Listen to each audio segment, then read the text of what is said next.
글로벌 투자금 원자재로 향하는 이유는 이것에 대해서 함께 알아보겠습니다. 네, 확실히 이번에 2분기 실적들이 속속들이 발표되고 있는데요. 나름 괜찮은 실적, 컨센서스를 상회하는 실적들이 나오는 기업들 위주로 체크를 해보면 이 리포트에서 상당히 원자재 관련된 비용들이 많이 줄었다 이런 이야기들이 나오는 것 같습니다.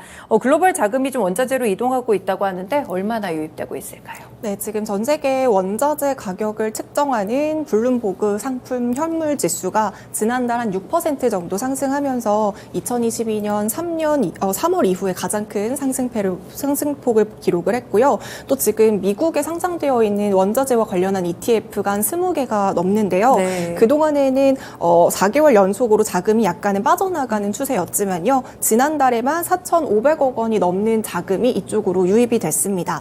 그중에서 이제 운용자금 규모가 가장 큰 원자재 ETF 상품 중에 하나가 인베스코 옵티멈 일드 다이버스파이스 스트레이티즈라는 상품인데요. 이 상품의 경우에는 8월 1일 하루 동안에만 33,000달러가 유입이 된 바가 있습니다.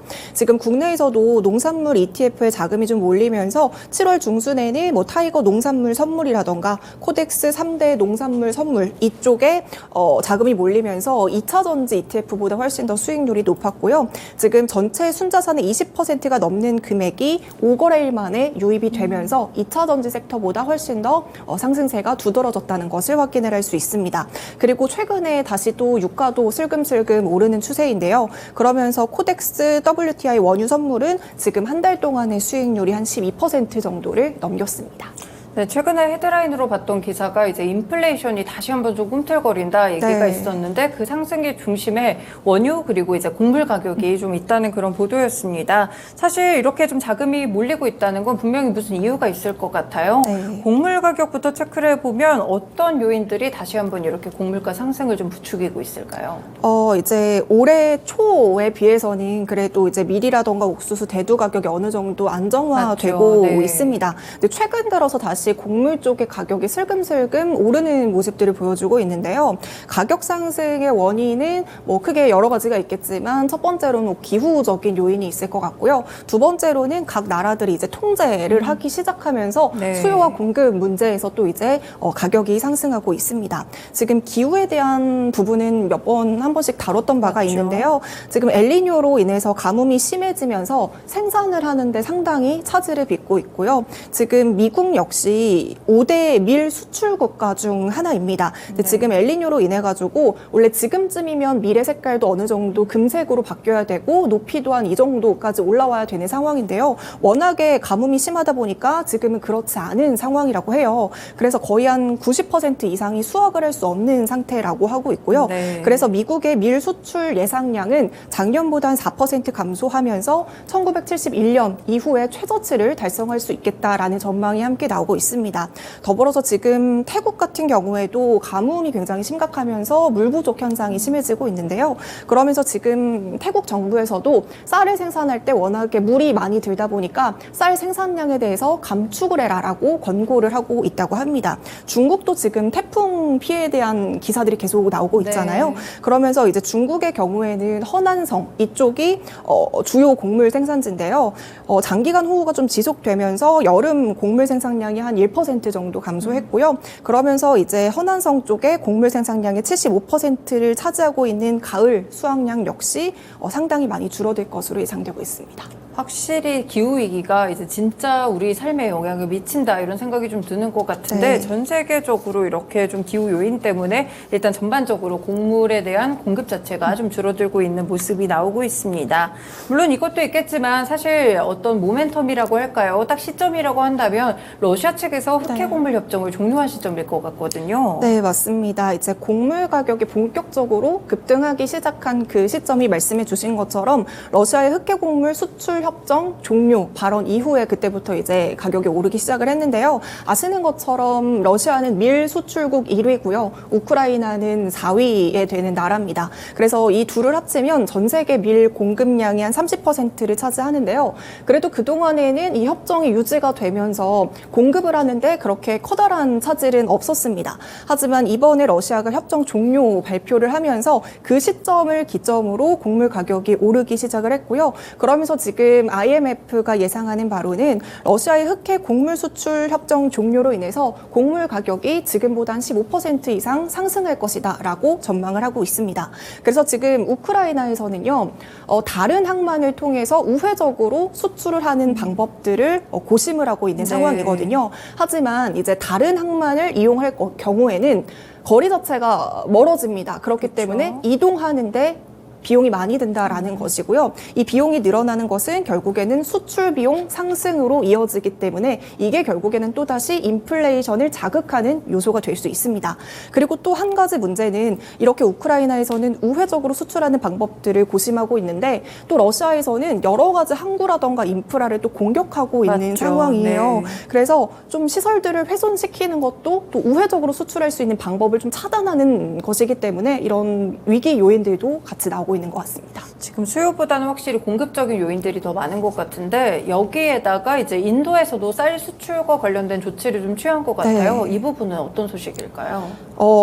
인도의 경우에는요, 지금 세계 1위 쌀 수출국입니다. 그리고 지난해를 기준으로 인도는 한 140여 개국에 22,000톤의 쌀을 수출하면서 전 세계 쌀 교역량의 한 40% 정도를 차지를 했었거든요. 특히 이제 그 길쭉한 쌀이 있어요. 그 쌀의 경우에는 뭐 리조또로도 사용하고 굉장히 다양한 국가들이 이 쌀을 수입을 하고 있는데요. 이 경우에는 이제 인도 수출량의 한 70%를 차지하고 있습니다. 그런데 이 길쭉한 쌀의 수출을 이번에 인도에서 막아버린 상황이에요. 네. 그 이유는 이제 자국의 식량 안보를 좀 유지하고 그러면서 물가 상승률의 압력을 낮추기 위함이다라고 이야기를 하고 있는데요. 인도의 경우에는 작년부터 쌀 가격이 계속해서 오름 추세였습니다.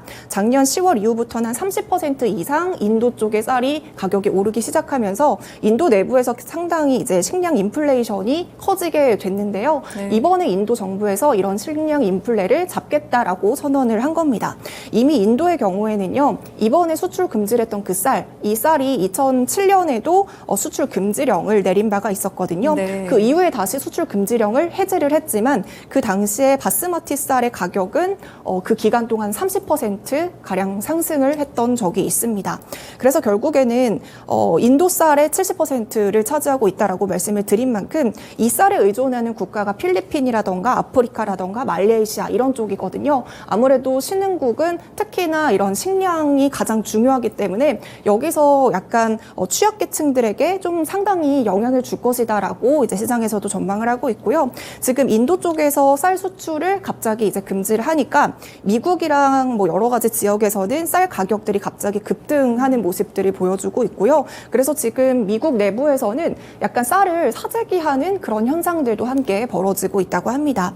결국에 이제 곡물협정 종료로 인해서 수출량이 급감을 했는데 여기에 인도까지 수출길을 막아버리면서 쌀값이 어느 정도 다시 상승할 것이다라는 시장의 우려가 있고요. 그러면서 이제 쌀을 대체할 수 있는 다른 곡물들까지 연쇄적으로 가격이 상승할 수 있다라는 우려가 나오고 있습니다. 네, 전반적으로 쌀도 그렇고 밀도 그렇고 곡물 가격들이 상당히 많이 오르고 있는데요. 이렇게 곡물 가격도 오르는 가운데 또 인플레이션을 자극할 만한 가장 큰 요소인 유가도 다시 한번 연중 최고치로 올라가는 것 같아요. 최근 유가 흐름은 좀 어떨까요? 네, 그동안에는 사우디아라비아에서 감산을 했었지만 그 영향이 사실상 우리가 기존에 예상했던 것보다 크게 와닿지는 그렇죠. 않았습니다. 네. 6월 중순까지만 해도 이제 유가가 70달러 안팎에서 거래가 되고 있었는데요. 지금 80달러 선을 넘어서면서 갑자기 이제 급등세 4개월 만에 최고치를 달성을 하고 있습니다.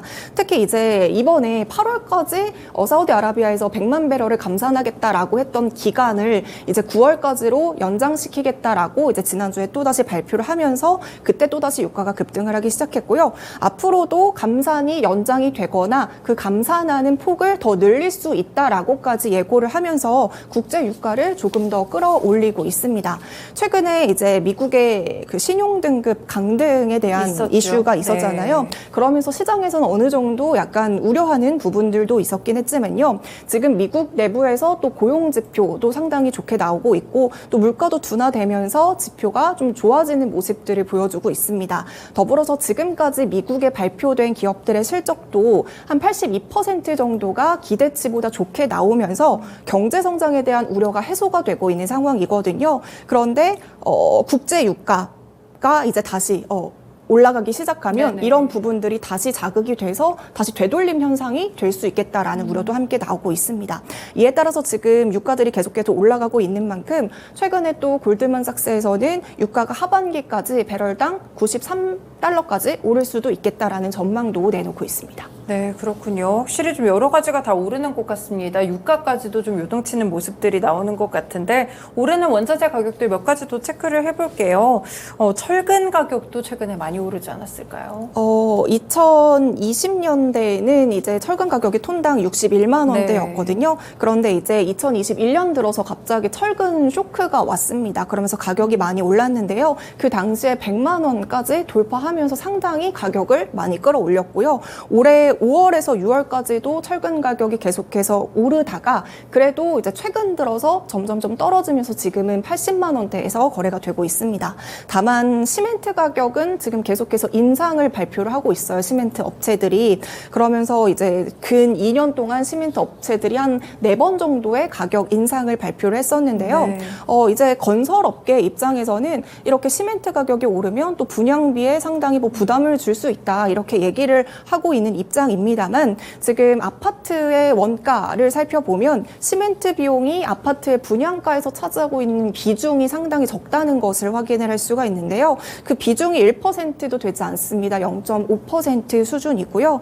그리고 최근에 이제 시멘트 가격을 14% 정도 인상을 했지만 이만큼을 비용을 인상했어도 여기에 분양가의 0.1% 수준만 네. 포함이 되기 때문에 분양가를 자극시키는 요인이 시멘트 가격 인상은 아니다라고 이제 또 시멘트 업계에서는 이야기를 하고 있습니다. 그래서 시멘트사들은 건설 업계들이 분양가를 올리기 위한 명분으로 시멘트 가격 인상, 철근 가격 인상 이런 것들을 활용하는 거 아니냐라는 이야기도 함께 나오고 있습니다. 확실히 원자재 가격이 오르면 가격 전가가 일어나니까 산업 전반까지 영향을 주는 모습들이 나오는 것 같은데 그리고 이제 반도체 산업 쪽에서는 또 지난 1일이죠. 네. 이제 이번 달 초부터 갈륨이랑 게르마늄에 대해서 중국 쪽에서도 수출 통제 조치가 시행이 됐어요. 이 부분들도 가격이 오르면 상당한 부담이 될 것 같은데요. 네, 이제 미국이 중국을 계속해서 통제에 나서자 이제 중국에서도 지난달 갈륨이랑 게르마늄에 대해서 수출을 통제할 것이다라고 이제 지난달에 발표를 했고요. 그리고 이제 8월 1일부터 본격적으로 이 수출 통제 조치가 시행이 됐습니다. 근데 여기서 한 가지 체크를 해야 될 점은요. 수출을 아예 금지하겠다라는 부분은 아니고요. 수출을 통제하겠다라고 한 부분입니다. 네. 이 말은 결국에는 아예 안 된다라는 말은 아니고요. 그 상무부 쪽에 허가를 받고 나서 그 허가가 떨어지면 수출을 할 수는 있다라고 이제 좀 생각을 해주시면 될 것 같고요. 근데 이제 아시는 것처럼 중국의 경우에는 갈륨이라던가 게르마늄에 대해서 굉장히 시장을 좀 독점하고 있는 국가 중 하나입니다. 그래서 우리나라 역시 당연히 좀 영향을 받을 수 있다라고도 시장에서 전망을 하고 있는데요. 지난해 우리나라 갈륨 수입액의 경우에는 전체 57억 원 정도였고요. 이 중에 한 40%가량이 중국산이었습니다. 네. 그리고 게르마늄의 경우에는 갈륨보다 훨씬 더 의존도가 높은데요. 거의 중국에서 대부분 수입한다고 보시면 됩니다. 게르마늄의 경우에는 한 90%까지 의존도가 높아지게 되는데요.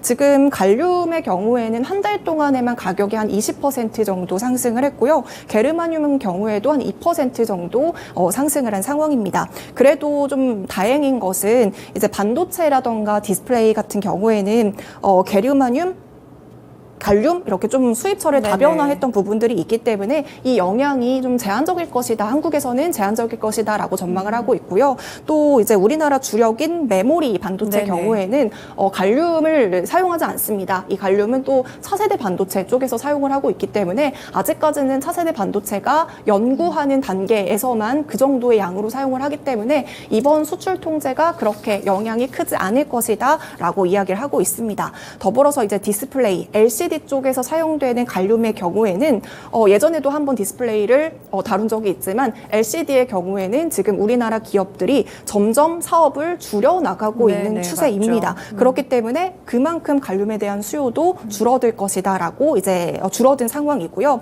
그래서 또 이거를 다른 시선에서 해석하는 시장의 바로는요. 지금은 단기적으로는 중국 쪽에서 수출을 통제했기 때문에 단기적으로는 갈륨이라던가 게르마늄의 가격이 오르고 있는 상황은 맞지만 이번 조치로 인해서 이제 다른 나라들은 중국을 제외하고 갈륨이나 게르마늄을 다른 쪽으로 공급망을 다변화하게 된다면 결국에는 장기적으로 중국이 타격을 입을 수도 있겠다라고 전망을 하고 있고요. 사실 히토류의 경우에도 물론 지금도 중국에 대한 그 점유율이 굉장히 높은 국가이기는 하지만요. 중국이 한창 히토류에 대해서도 수출 통제를 했을 때 점유율이 지금 60% 수준까지 떨어진 상황입니다. 그래서 갈륨이라던가 게르마늄도 히토류와 같은 비슷한 수순을 밟지 않을까라는 시선도 함께 나오고 있습니다. 네, 이렇게 갈륨과 게르마늄까지 가격이 좀 오르는 가운데 이유들을 함께 분석해 봤습니다. 확실히 원자재 관련 종목들이 최근에 많이 올라가고 있는데요. 밀이라든지 곡물 가격은 물론이고 유가 그리고 반도체 소재라든지